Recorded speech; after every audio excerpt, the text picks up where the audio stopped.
Este lunes 20 de junio, nuestra emisora 940 AM realiza una transmisión en directo sobre el caso de Puerto Rico desde el Comité de Descolonización de la Organización de las Naciones Unidas. Te invitamos a que seas parte de este momento histórico para Puerto Rico. Y Máxima Actualidad será el foro protagonista de esta cobertura especial. Ciudadanos, profesionales, organizaciones sociales y políticos serán parte de las voces de ponentes y desde nuestros estudios te presentaremos un diverso panel de expertos de lo que allí transcurra. Este próximo lunes 20 de junio, desde las 10 de la mañana, escucha nuestra cobertura especial, el estatus de Puerto Rico ante el mundo, por nuestra emisora del pueblo de Puerto Rico, WIPR 940 AM.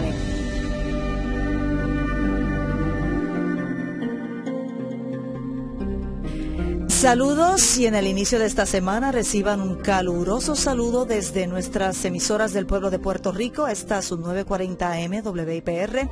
Hoy en horario especial con motivo de nuestra cobertura, el estatus de Puerto Rico ante el mundo, programa especial con motivo de la vista que realiza el Comité de Descolonización de las Naciones Unidas sobre el caso de Puerto Rico y también su relación con los Estados Unidos. Les saluda Mayra Acevedo, la grata compañía de mis colegas Eddie Joel Martínez y Raúl Camilo Torres. Así es, Mayra, saludos. Y es por nuestra emisora del pueblo de Puerto Rico. Nos conectamos contigo para nutrirte de una variedad de conocimientos. Oye, búscanos en las redes sociales bajo Máxima Actualidad para que estés al tanto de todo lo que está pasando y lo que presentamos para ti hoy. Les invitamos a comunicarse a nuestros estudios marcando el 787-777-0940 y a través de la web puedes sintonizar en directo wipr.pr/AM. Bueno, por 44 años, el tema de Puerto Rico se ha planteado ante el Comité de Descolonización de las Naciones Unidas y hoy se lleva a cabo la vista número 35 en la cual la isla recibe, por votación mayoritaria en todas esas votaciones anteriores, el aval internacional para su descolonización. Bueno, sin embargo, hay conflicto porque ante el comité Puerto Rico no figura como uno de los territorios, ¿verdad?, que falta por descolonizarse, así que vamos a ver qué ocurre en el día de hoy. Y para entender básicamente lo que significa esto de colonia o territorio, según la definición que nos brinda la Real Academia Española, una de ellas, es un sistema colonial, es aquel donde un territorio de la nación que lo hizo suyo está regido por leyes especiales y también como un territorio dominado y administrado por una potencia extranjera. Bueno, otra definición que hallamos en la discusión del tema de estatus es la metrópolis, y esta se define como ciudad principal, cabeza de la provincia o estado desde o donde reside el poder económico y político de sus territorios. Decisiones recientes en el Tribunal Supremo de Estados Unidos, como el caso Puerto Rico versus Sánchez Valle y la quiebra criolla, nos llevan a replantear nuestra situación política como territorio norteamericano ante la falta de jurisdicción o limitación en ella para ejercer plenamente nuestra Carta de Derechos. Y para comenzar esta edición especial, vamos a pasar a una entrevista que le hiciéramos al abogado criminalista y que postula en la Corte Federal aquí en Puerto Rico, el licenciado Leo Aldrich. Y como parte de este panel de discusión sobre el asunto del caso de Puerto Rico ante el Comité de Descolonización de la Organización de las Naciones Unidas, en esta ocasión contamos con la presencia del licenciado Leo Aldrich Contos, criminalista en el Foro Federal y también ex compañero periodista, a quien le damos la bienvenida aquí a Máxima Actualidad. Un placer estar aquí contigo y con Eddie Joel. Bienvenido, licenciado. Gracias por acceder a nuestra invitación. Gracias a ustedes, es un privilegio. Una de las discusiones principales se da ya en el Foro Federal, ambos fallos en el caso Sánchez Valle, de la doble exposición de un asunto para que no fuera discutido en el Foro Estatal del Estado Libre Asociado, si ya ha sido visto en el Foro Federal, y el caso también de la quiebra criolla, conocida regularmente allá como Puerto Rico versus Franklin California Tax Free Trust. Quisiéramos saber cuál es la opinión en lo concerniente al asunto del estatus. ¿Cómo es que estas decisiones del Tribunal Supremo afectan, o de alguna manera u otra, el estatuto constitucional de lo que conocemos hoy como el Estado Libre Asociado? Pues mira, en Pueblo versus Sánchez Valle realmente lo que sucede es que el Tribunal primero que todo comienza con lo más mundano y lo más sencillo que te puedas imaginar. un caso común y corriente de todos los días en el cual las autoridades arrestan a dos sujetos que están acusados de venderle armas de fuego ilegalmente a un agente encubierto de la policía. ¿Qué sucede? Que las autoridades entonces deciden procesarlos en el foro estatal, es decir, en las Cortes de Puerto Rico, así como en el foro federal, en la Corte Federal. Se plantea por parte de primero es convicto a nivel federal, son convictos, y una vez van a la Corte Estatal, dicen los abogados, un momentito, él ya fue convicto a nivel federal y la Constitución prohíbe que se procese a alguien criminalmente por los mismos hechos dos veces. El Departamento de Justicia dice, no, espérate, ¿cómo puede ser esto? Si nosotros somos un soberano distinto al gobierno federal, nosotros, el Estado Libre Asociado, nos deberían considerar como cualquier otro estado, como Florida, como Nueva York, y como ustedes saben, Florida y Nueva York y California se consideran un soberano distinto al foro federal, es decir, una misma conducta delictiva puede ser procesada por el foro federal y por un ente soberano estatal.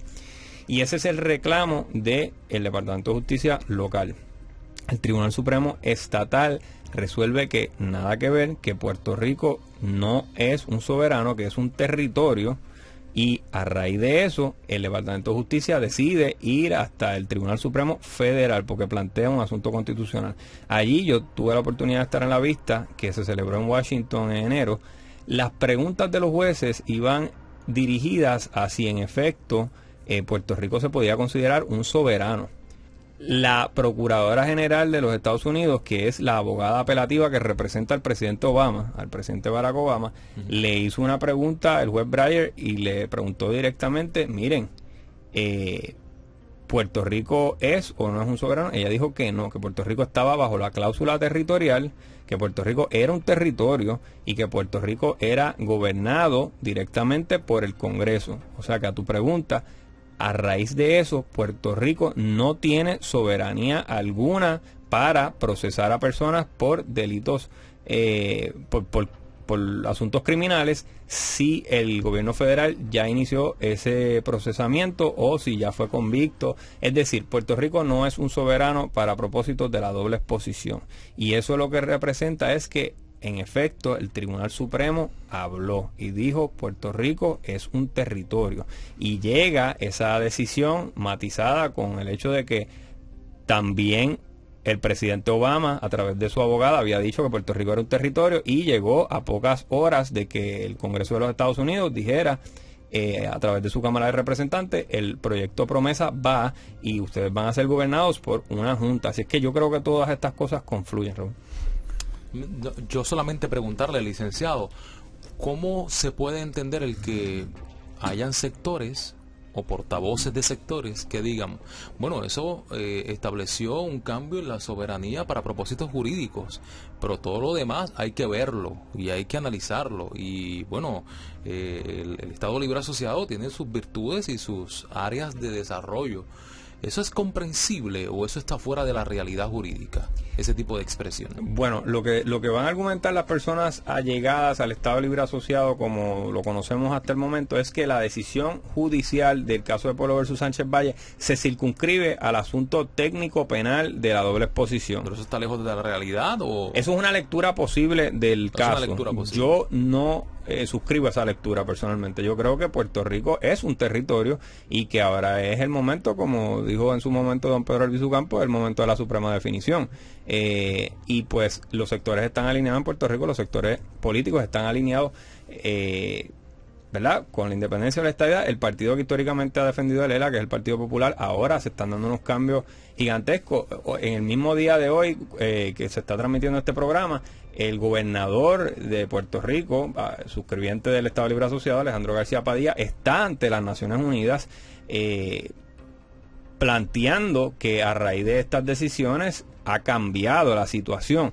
Y te menciono esto, Joel, porque antes el viajecito a las Naciones Unidas era de los sectores independentistas y se daba todos los años, no pasaba nada. Ahora tenemos al máximo funcionario del gobierno del Estado Libre Asociado yendo a las Naciones Unidas, reconociendo que ese foro es importante, porque recordemos que en el 1953, mediante la resolución 748, lo que sucedió allí fue que Estados Unidos dijo, sáquenme a Puerto Rico de la lista de países. Ya yo atendí eso. Ya yo atendí eso, yo no les tengo que rendir cuentas porque la idea general es que todo país que tenga en su posesión un territorio tiene que rendir cuentas, porque no estamos a favor de la colonización, porque creemos que eso es un defecto, y pues como cuerpo, ¿verdad?, de Naciones Unidas queremos que cualquier nación que tenga un territorio nos rinda cuentas. En el 1953, a través de la resolución 748, se plantea, yo no tengo que rendir cuentas porque Puerto Rico el año pasado, en el 52, resolvió voluntaria y democráticamente que tenían una constitución que se llama el Estado Libre Asociado, sáquenme a Puerto Rico de la lista de territorios. Y a raíz de esto, de que Estados Unidos habló mediante sus 3 ramas de gobierno contundentemente y dijo Puerto Rico es un territorio, Mondo y Lirondo, a raíz de eso, entonces yo creo que hay que hacer nuevos planteamientos ante las Naciones Unidas, y mi esperanza es que el gobernador en efecto haya visto la luz de esa realidad y plantee hoy lo que tenga que plantear allí en las Naciones Unidas. Pero como territorio, Filipinas también era territorio de Estados Unidos luego de la guerra hispanoamericana, y en el 46 decide el Congreso otorgarle el concepto de libertad. Correcto. ¿Y por qué no sucedió así y simplemente quedó subyugada la Constitución del Estado Libre Asociado a las cláusulas de la Constitución norteamericana? Porque una Constitución que esté subyugada a otra no es libre, no es autónoma. Sí, eso es un buen punto, pero podrías argumentar del punto contrario, que todas las constituciones de los estados de Estados Unidos, Texas tiene una constitución, Florida tiene una constitución, Nueva York tiene una constitución, la mayor parte de los estados tienen constituciones, si no los 50, y todas esas constituciones están de alguna forma subyugadas a la Constitución Federal, por ejemplo. Pero ellos son estados, no son territorios. Eso es correcto. Y la soberanía estatal. Soberanía estatal, sí. No, entiendo lo que tú planteas, pero que sí puede haber constituciones subyugadas a un poder mayor, como es el caso de los estados. Ese asunto que tú estás planteando se trajo a colación en la vista de Pueblo versus Sánchez Valle en el Supremo Federal. Y el Poder Ejecutivo, ¿verdad? El Poder Ejecutivo representado por el presidente Barack Obama dijo, en la Constitución, mediante nuestra Constitución, solamente existen 2 tipos de jurisdicción. Un territorio que está subyugado a los poderes plenarios del Congreso, o un estado que tiene pues toda la tradición, ¿verdad?, y las protecciones que usualmente tienen los estados, que tienen un gobernador, que tienen una constitución, y que se consideran para propósitos, dicho sea de paso, de doble exposición, como un soberano distinto. ¿Por qué? Porque lo máximo que puede aspirar una sociedad es a controlar su sociedad, a controlarla mediante las leyes penales, a castigar una conducta que nosotros como sociedad pensemos que es inadecuada o pensemos que lastima a otras personas en la sociedad, y el Supremo nos ha dicho que Puerto Rico no puede hacer eso, que nosotros no podemos como soberano procesar a alguien por conducta delictiva si el Tribunal Supremo Federal ya atendió el asunto. Del mismo modo, tengo que aclarar, el Tribunal Federal aquí en Puerto Rico tampoco puede iniciar un procesamiento criminal si las autoridades estatales ya iniciaron ese proceso criminal. Tengo la aclaración de que esto siempre y cuando sean los mismos delitos. Si es el delito A en el foro estatal, en el foro federal, el delito B puede ser procesado. Como en el caso de Pablo Casellas. Correcto. En el caso de Pablo Casellas se le procesa por asesinato estatalmente, y federalmente se le procesa por mentirle a un agente federal. Son 2 delitos totalmente distintos, y por eso no entra en juego el asunto de doble exposición. Sin embargo, en ese caso, curiosamente, se ha planteado por medio de sus abogados que el veredicto que hubo en el foro estatal, que fue un veredicto no unánime, pues no es válido, porque los veredictos deberían ser unánimes según lo plantea la Constitución Federal. Es decir, a raíz del Pueblo versus Sánchez Valle, si no tenemos soberanía para procesar para procesar criminalmente a alguien, tampoco la debemos tener para decidir la composición de un jurado cuando decide hallar culpable a alguien. Es decir, nosotros debemos estar regidos por lo que plantea la Constitución Federal, que por requisito es veredictos unánimes. El planteamiento es, vamos a extender el razonamiento de Pueblo versus Sánchez Valles a todo. Vamos a extender el razonamiento de Pueblo versus Sánchez Valles a que si no tenemos soberanía para procesar a alguien como soberano, tampoco la tenemos para establecer cuántas son las personas que tienen que hallar un jurado para llegar a un veredicto de culpabilidad. Debería ser, plantean los abogados, que debería ser igual que la Constitución Federal, que son 12, que son unánimes. Así es que esto tiene unas repercusiones enormes y podría tener repercusiones también en la forma en que se acusa a las personas. Escucha nuestra cobertura especial, el estatus de Puerto Rico ante el mundo, por WIPR 940 AM. Bueno, y eso es parte de las conversaciones que vamos a tener durante nuestra transmisión que comenzó a las 9:30 de la mañana y durará hasta las 6 de la tarde, porque vamos a estar transmitiendo de manera íntegra todo lo que ocurra en el Comité de Descolonización, y somos el único medio en Puerto Rico por donde usted podrá escuchar esa transmisión gracias a nuestra colaboración con la emisora colega en Nueva York, Información al Desnudo de la ciudad de los rascacielos, quienes estarán allí en directo para llevarnos todo lo que allí ocurra. Y me acompaña en esta producción especial Edith Joel Martínez, Raúl Camilo Torres, nuestra productora Marlene Figueroa y todo el equipo técnico. Será una larga jornada, caballeros y damas, y tenemos un panel exquisito a eso del mediodía cuando venga el receso de 12 a 2 de la tarde, comenzando con don Rafael Cancel Miranda, el ex preso nacionalista, la licenciada Wilma Reverón Collage, expresidenta del Colegio de Abogados, el abogado constitucionalista y profesor universitario Carlos Ramos González y la licenciada Georgina Candal Segurola, la presidenta de la Comisión de Derechos Civiles.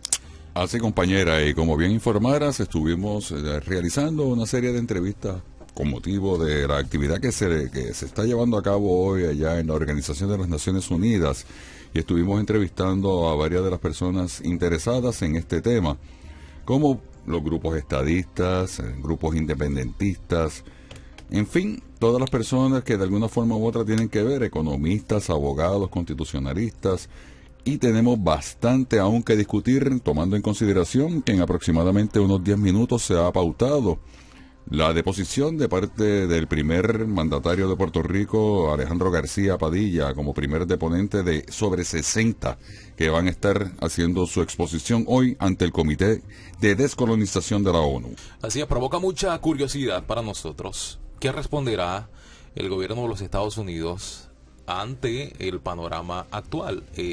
Ese es especialmente interesante debido a los recientes hechos, las recientes declaraciones. Como saben, Mayra y Raúl Camilo, el Sánchez Valle es uno de los casos que el que ha movido el tema del estatus en Puerto Rico en las últimas semanas.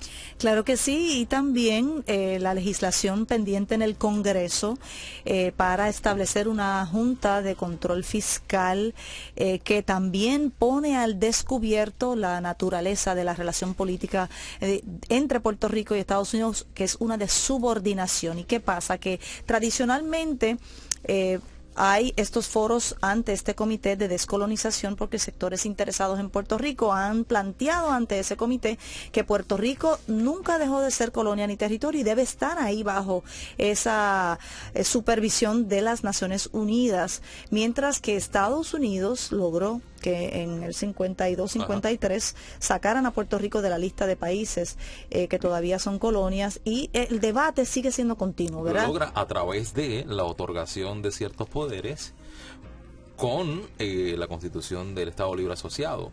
Claro que sí. Sin Entonces, embargo, el cambio de discurso... a eso vamos. Lo que acabas de mencionar, no solamente la administración Obama ha cambiado su discurso sobre la relación con Puerto Rico, sino también el propio Tribunal Supremo de los Estados Unidos.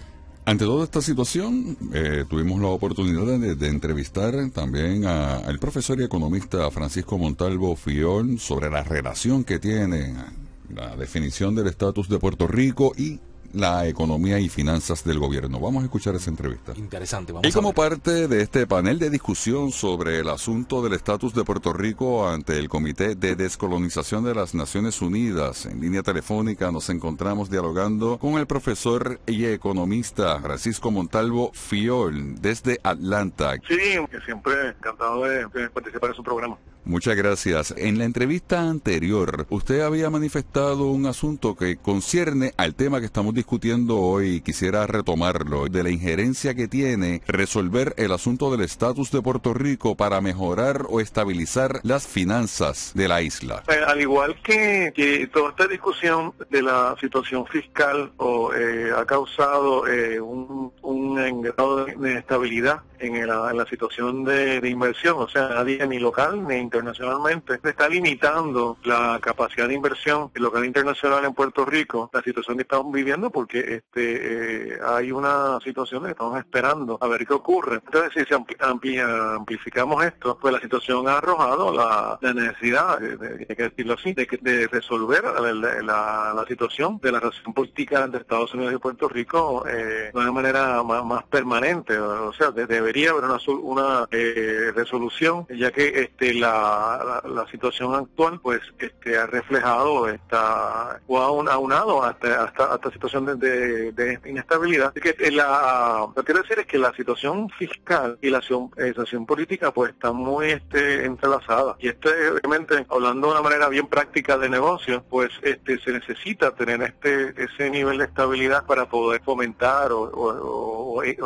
establecer lo que sería inversiones en la isla. Así que es importante, en otras palabras, es importante resolver el estatus para poder alcanzar o tener esa estabilidad para las empresas. Profesor, sé que lo ha planteado de manera general, pero aquí ha faltado una discusión seria para poner en puntos claros los beneficios que pueda obtener la isla bajo la estadidad o los beneficios que puede tener la isla bajo la independencia. Ambos asuntos no hacen mella con la deuda ya obtenida, porque la deuda existe y de alguna forma hay que trabajar con ella. Pero usted entiende que sí, se ha quedado corto en la discusión político-pública. ¿Qué beneficios o diferencias se obtienen mediante una de las dos cláusulas? Bueno, y también está toda la situación de las cláusulas de libre de asociación, ¿no? Que es algo intermedio. Pero de todas maneras, bueno, pues yo aclarando que no soy analista político y obviamente sin entrar en toda la situación que es lo que a veces nos afecta tanto en la isla, para el político partidista que divide tanto, pero si de una manera más pausada, pero obviamente uno podría ver que definitivamente si hay beneficios a corto largo plazo, tal vez de lo que diría es la solución o adquirir un estatus político más permanente. Cual sea ese, pues obviamente la estadidad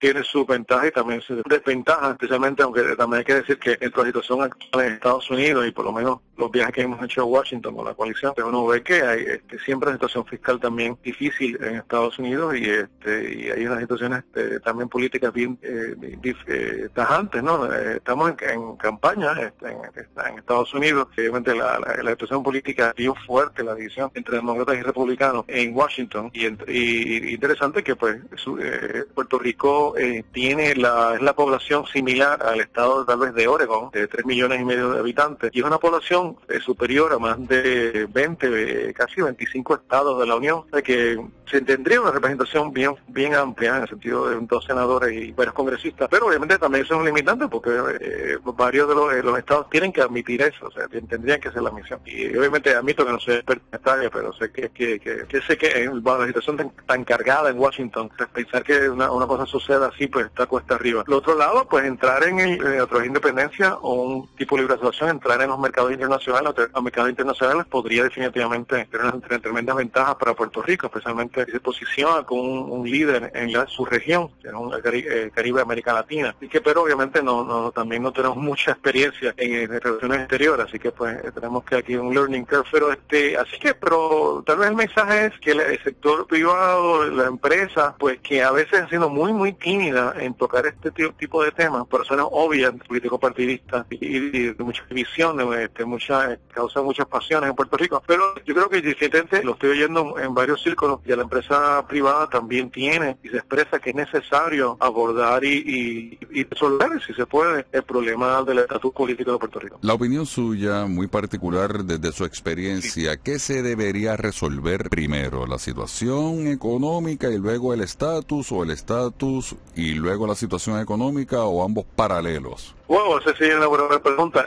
Sé que siempre ha sido uno de los puntos difíciles de abordar los diferentes partidos, y yo creo que evidentemente las dos cosas se pueden atender al mismo tiempo. Sí que hay una situación de urgencia crítica con la deuda pública, la situación fiscal del gobierno, ahora empezando el año fiscal nuevo, 1 de julio, pero eso no implica que se pueda empezar a trabajar con lo otro. Y yo creo que lo interesante es que tenemos una situación, especialmente en Congreso, en el ámbito político de Estados Unidos, donde están abiertos a este tipo de discusión, porque dada la situación fiscal. Así que pues parece que una cosa trajo la otra, y entonces tal vez no pensábamos que iba a pasar una cosa como esta, pero la situación fiscal de Puerto Rico pues ha arrojado a la luz las grandes limitaciones que tiene el estatus político actual y relación, bueno, ya creo que oficial colonial, que tiene con Estados Unidos. Le damos las gracias nuevamente por su colaboración en Máxima Actualidad al profesor y economista Francisco Montalvo Fiol, quien ha sacado de su tiempo para dialogar desde Atlanta, Georgia, con nosotros sobre el asunto que se discute hoy ante el Comité de Descolonización. Y siempre sus órdenes. Esta es WIPR 940M San Juan, la emisora pública y cultural del pueblo de Puerto Rico. Escucha nuestra cobertura especial, el estatus de Puerto Rico ante el mundo, por WIPR 940 AM.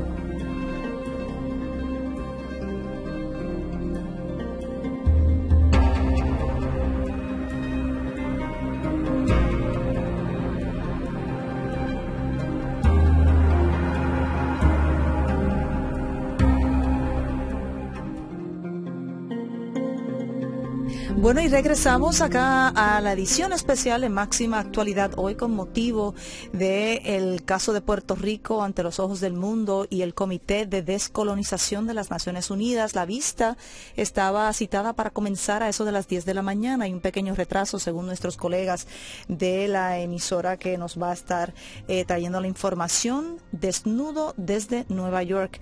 Información al desnudo en Nueva York. Son los colegas que están allí en vivo y en directo para llevarnos esta cobertura desde las Naciones Unidas. Somos el único medio en Puerto Rico que estará transmitiendo de manera íntegra toda la actividad que ocurra en ese comité, o sea, desde ahora hasta las 6 de la tarde, y tendremos un panel especial exquisito. Así que si usted acaba de sintonizarnos, sepa que hemos alterado la programación para llevarles este momento histórico por no solamente los 35 años que lleva Puerto Rico, ¿verdad?, el debate de Puerto Rico ante ese comité, sino por los hechos recientes, ¿verdad, Eddie? Así es, los hechos recientes y los que están por ocurrir, porque todavía está por aprobarse el proyecto Promesa, lo cual instituiría un nuevo gobierno externo sobre Puerto Rico a través de una Junta de Control Fiscal. De hecho, ese es parte del discurso que llevará a el foro en las Naciones Unidas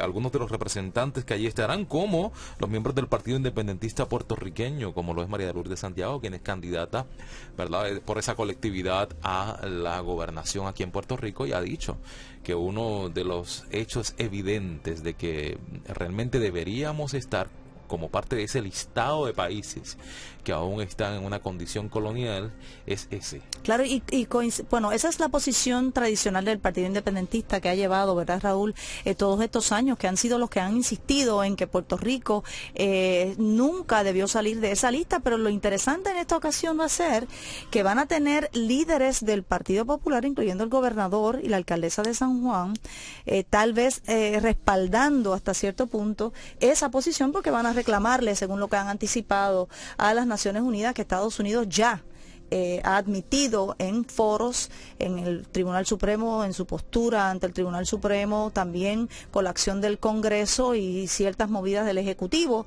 de que Puerto Rico sigue siendo una colonia. Y sobre el particular, también el movimiento estadista representado ya por el presidente de la colectividad del Partido Nuevo Progresista, Ricardo Rosselló, tiene su postura bastante clara, y sobre ese particular vamos a escuchar cuál es la expresión que hace por su parte el abogado estadista John Mott sobre la vista ante el Comité de Descolonización de las Naciones Unidas y el caso de Puerto Rico.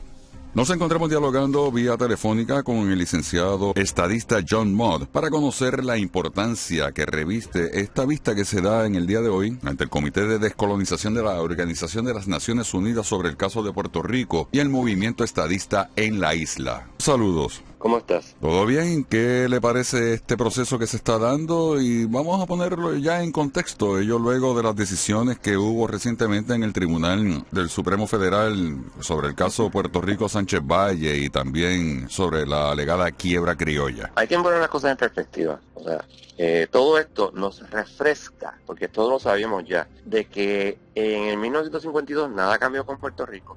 De Muñoz y Fernó, que eran los representantes de Puerto Rico en el Congreso, lo sabían, lo dijeron, eso está en el Congressional Record, y que todo este tiempo el gobierno de Estados Unidos le mintió a las Naciones Unidas, y eso tampoco hay duda, y que estos dos líderes populares le mintieron a todos los puertorriqueños diciendo que había cambiado. Esto siguió igual, ya con el caso de Sánchez Valle y con la aprobación de promesas se demuestra que esa es la posición del gobierno de los Estados Unidos. La posición del gobierno de Estados Unidos es que la única forma que tú puedes darle poderes completos a Puerto Rico es bajo la estadidad o bajo la independencia. Eso fue la posición del gobierno de Estados Unidos, no solamente en el argumento oral de Sánchez Valle, sino también aparece en el página 25 y 26 del informe de Casa Blanca del 2011 sobre Puerto Rico. Ya que ustedes plantean que la estadidad es una de las soluciones, ¿en qué momento puede converger con el movimiento independentista una vez ya se determine y así sea aceptado, digamos, por Washington, de que esto, más allá de un territorio, es una colonia? Fíjate, el problema es que Puerto Rico no es importante en sector crisis para los Estados Unidos de América, en términos del Congreso, específicamente después del 9 de noviembre de 1989, cuando cae el muro de Berlín. En el 91 se disuelve la Unión Soviética, en el 94 se van los últimos soldados rusos de Alemania, se funden las Alemanias, se acaba la Guerra Fría. Después de acabarse la Guerra Fría, la importancia estratégica de Puerto Rico deja de existir. ¿Okay? Militar, estrategia militar. Entonces, ahora mismo, bajo la Constitución de los Estados Unidos, tú tienes un territorio, o tienes Estado, o tienes países independientes, tribu india o el gobierno federal. Puerto Rico no es una tribu india, no es el gobierno federal, es un territorio. Pues su único futuro es hacia la estadidad o hacia la independencia. En ese sentido, la convergencia de los independentistas y los estadistas, exigiéndole al gobierno federal, mira, tienes que resolver esto, tienes que darme asegurarme que vas a hacer esto, vas a hacer lo otro. Eso es útil. El ir a las Naciones Unidas es útil porque pone cierta presión, pero como parafraseando a Stalin, ¿cuántas divisiones tiene las Naciones Unidas? ¿Qué van a hacer? ¿Invadir Nueva York? Oh, por favor. O sea, ellos pueden allí hablar y vociferar, y esta visita a las Naciones Unidas podría llegar hasta una resolución de la Asamblea en pleno, diciendo que Puerto Rico es una colonia y que los Estados Unidos tienen que resolverlo. Chévere, ajá, ¿Y qué otro foro entonces internacional se puede recurrir para hacer valer la situación que tanto plantean los estadistas como los independentistas? Es que ese es el problema. Aquí hay ciertos grupos de independentistas que con mucha sapiencia han estado empujando el derecho internacional, pero en realidad eso no va a liberar a Puerto Rico, ni lo va a convertir en Estado. En realidad el trabajo que nosotros hagamos adentro de Puerto Rico e influenciando la opinión pública en los Estados Unidos y en el Congreso, para que nos den una cosa o la otra. Tú tienes que crearle una crisis al Congreso. Fíjate que el tratamiento de los negros en los Estados Unidos era aberrante, terrible, pero los negros no se fueron a las Naciones Unidas a protestar. Ellos se fueron a los lugares en el sur y allí hicieron su protesta. Aquí, pues, como que tú ves mucho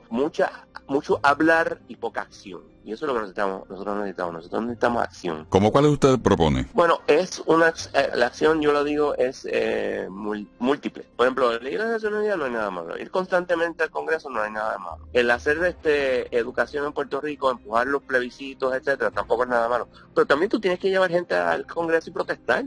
Tú tienes que amarrarte al Congreso. ¿Cuántos estadistas tú has visto amarrados a las puertas del Congreso o a donde sea pidiendo la estadía para Puerto Rico? Yo no me acuerdo de nadie. La desobediencia civil, entonces, es uno de los caminos que No, usted yo observó. no lo llamo desobediencia, yo no lo llamo desobediencia civil, yo estoy aquí para denunciar un mal. Si el proceso me arresta y saco más publicidad, chévere. Aquí se creen que desobediencia civil es, yo voy a destruir algo y no me puede pasar nada. Pues no, desobediencia civil en su contexto más puro, que empezó en la India, irónicamente, aunque la idea, el concepto de desobediencia civil empieza con el autor de Thoreau, con el autor de Walden Pond, fue en la India con Gandhi y después con Martin Luther King. Ellos no iban a hacer allí nada, ellos iban allí, se sentaban, no puedes estar aquí, pues yo quiero estar aquí, y luego a la gente y los arrestaban. Querían que lo arrestaran, querían que lo llevaran a preso. ¿Para qué? Para señalar y denunciar la maldad de esas acciones. Aquí la idea en Puerto Rico de desobediencia civil es totalmente diferente. Yo voy a hacer violencia y no me puedes tocar. Bueno, guess what? That's not the way it works. ¿Y qué le parece para el movimiento estadista una asamblea constituyente? ¿Qué es eso? Para definir lo que es la situación Mira, Asamblea de Puerto Rico. Constituyente, según lo que proveen los independentistas y el Partido Popular, es que nosotros ellos van a nominar, o todos los partidos o movimientos van a nominar a unas personas que van a ir a una elección, van a ser electos, se van a reunir en una asamblea y van a determinar qué es lo que ellos quieren. Pues no, más fácil, y hay chavos para eso, donde tú haces un plebiscito, donde tú dices, estas son las alternativas para resolver el problema del estatus de Puerto Rico, vota por ellas, y nos dieron 2.5 millones. No alternativa, como dijo Pedro Pierluisi, y después lo siguió David Bernier, estadidad sí o no, porque eso es una alternativa. Tú tienes que poner estadidad, independencia, con una segunda pregunta, donde tú dices, si usted votó por la independencia, ¿usted quiere ser un país libre y soberano o usted quiere ser en asociación con los Estados Unidos de América? Y así resuelves todo. Satisfaces a los soberanistas, satisfaces a los independentistas y satisfaces a los estadistas. Y empujarle eso al Congreso. Esto es lo que nosotros queremos, que tú hagas.